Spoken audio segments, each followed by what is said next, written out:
The White House Rose Garden was filled with a solemn yet deeply respectful mood on October 14, 2025, a date that would have been Charlie Kirk's 32nd birthday.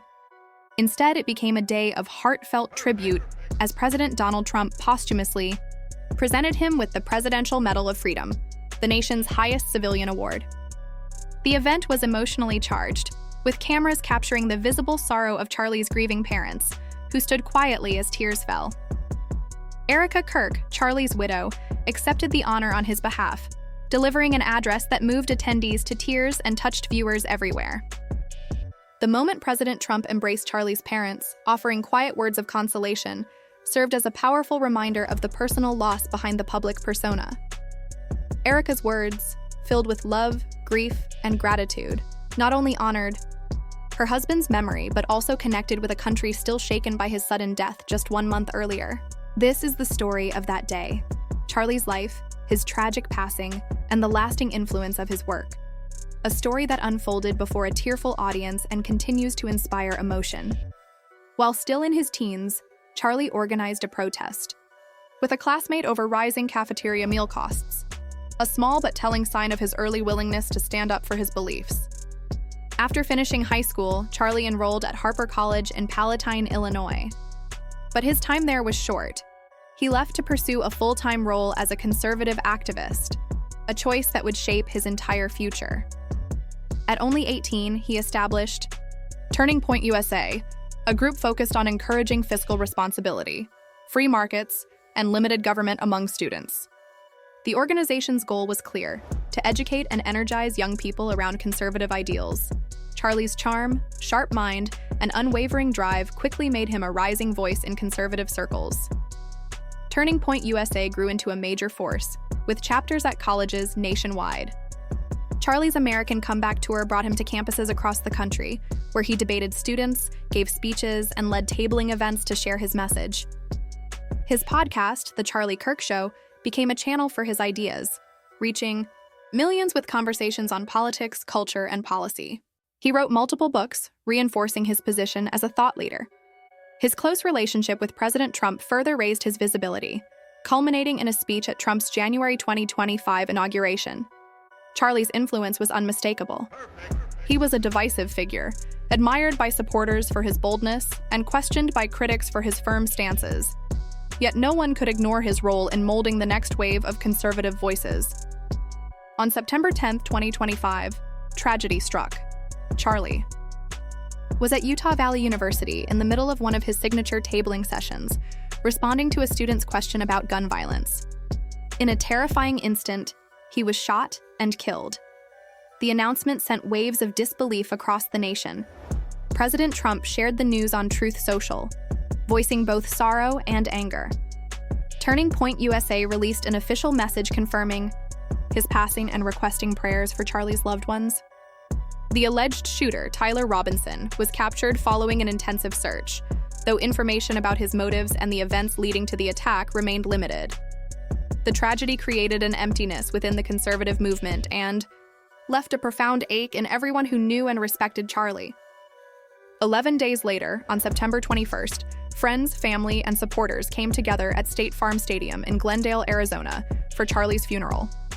The gathering reflected his far-reaching influence, with thousands arriving to honor him. His parents, who had always avoided public attention, attended, their sorrow evident, yet deeply private. They did not address the crowd, grieving quietly instead. The service was a time of shared sorrow, but it also highlighted the resilience of the community Charlie had built. Turning Point USA committed to continuing his work, and his followers promised to uphold his legacy. The October 14th ceremony at the White House represented the culmination of Charlie's life and efforts. The Rose Garden, usually a setting for joyous events, became a place of quiet reverence. Erica Kirk stood before the assembly, her voice shaking yet firm as she received the Presidential Medal of Freedom on her late husband's behalf. Her speech demonstrated remarkable composure under emotional weight, blending thankfulness, love, and a sense of purpose. "Thank you, Mr. President, for honoring my husband in such a significant way," she started, her words laden with feeling, "and for prioritizing this occasion amid ongoing Middle East peace efforts." The reference to Middle East diplomacy added depth to the moment, situating the tribute within larger global events. Erica's address was intimate. Fighting back tears, she spoke of Charlie's respect for President Trump's dedication to freedom, a principle that had guided her husband's life. She expressed gratitude to First Lady Melania Trump, Vice President J.D. Vance, and Usha Vance, whom she called a dear friend. She also thanked her family, Charlie's supporters, and the many Turning Point USA chapters advancing his mission. Erica's words depicted a man who was not only a political leader, but also a devoted husband and father whose absence was deeply felt. She spoke to the upcoming generation of Turning Point USA members, describing them as the future and encouraging them to persist in Charlie's work. "Baby, I love your birthday," she said, her voice faltering as she remembered how Charlie celebrated each year with contagious joy.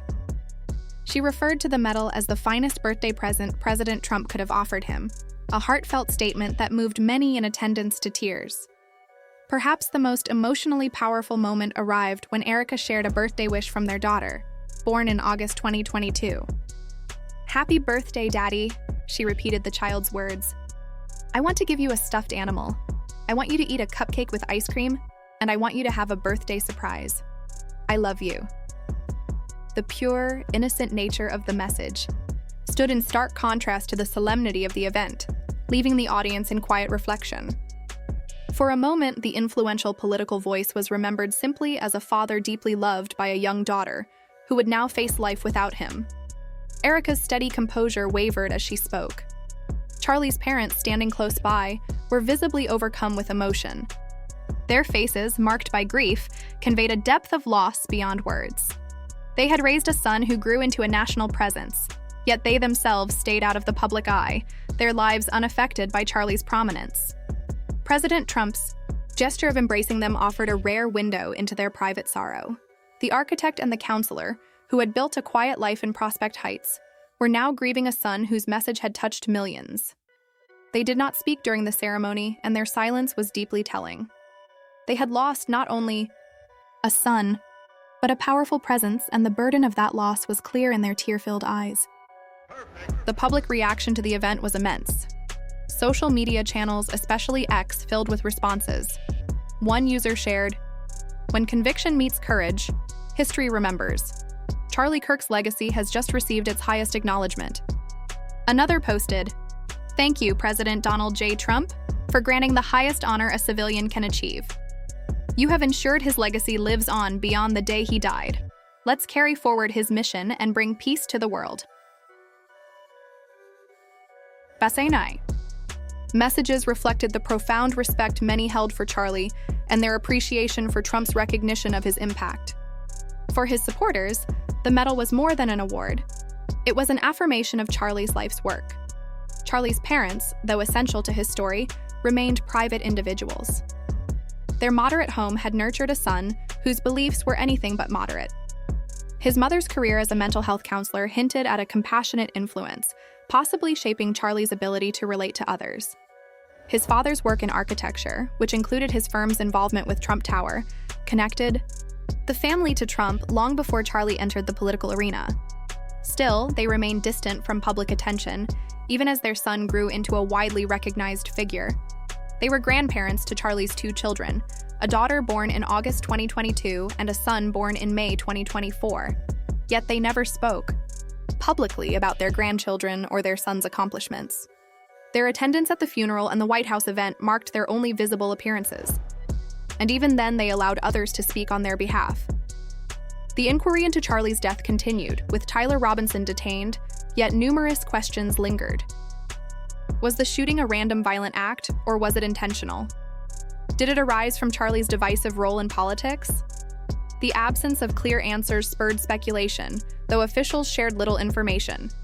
For the moment, the emphasis rested on honoring Charlie's memory, and the Presidential Medal of Freedom served as a strong testament to his influence. Erica's address went beyond a simple tribute.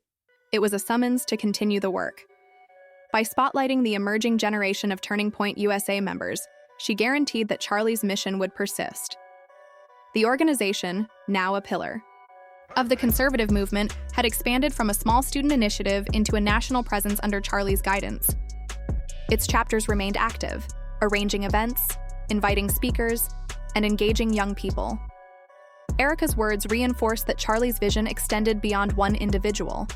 It was a cause that would outlast him. The ceremony also illuminated the personal dimension of Charlie Kirk. Beyond news coverage and debates, he was a man devoted to his family. Erica's anecdotes about his birthday traditions depicted someone who cherished life's simple pleasures: cupcakes, ice cream, surprises. Her daughter's message highlighted the emptiness felt by those who knew him best. Charlie was not only a conservative symbol, he was a husband who stood by his wife, a father who adored his children, and a son who brought his parents pride, even as they avoided the public stage. As the event concluded, the gravity of the occasion remained. Charlie's parents returned to their private world, bearing their sorrow quietly. Erica, now the guardian of her husband's legacy, pledged to advance his efforts. The audience departed, but the day's significance stayed. For many, the Presidential Medal of Freedom was a deserved homage to a man who had lived by his convictions. For others, it underscored life's fragility and the price of defending one's beliefs. Charlie Kirk's journey is one of zeal, determination, and sorrow. From a suburban youth to a national voice, he forged a path that motivated millions. His death came as a shock, but the October 14, 2025 ceremony ensured his legacy would live on. Erica's speech, with its genuine emotion and steadfast determination, captured Charlie's true character and values. His parents' quiet tears expressed a sorrow no award could soothe. Yet the honor, bestowed as the nation grieved, also commemorated a life that, though brief, left a lasting impression. The mysteries surrounding Charlie's death may take time to resolve, but the ceremony offered a sense of conclusion for some and a source of motivation for others. Turning Point USA would press on, fueled by its young activists and the memory of its founder. Erica's appeal to the next generation served as a reminder that Charlie's work was not complete, and it fell to others to continue it. For now, the image of President Trump comforting Charlie's parents and Erica's emotional words will stay with those who watched, a poignant representation of grief, love,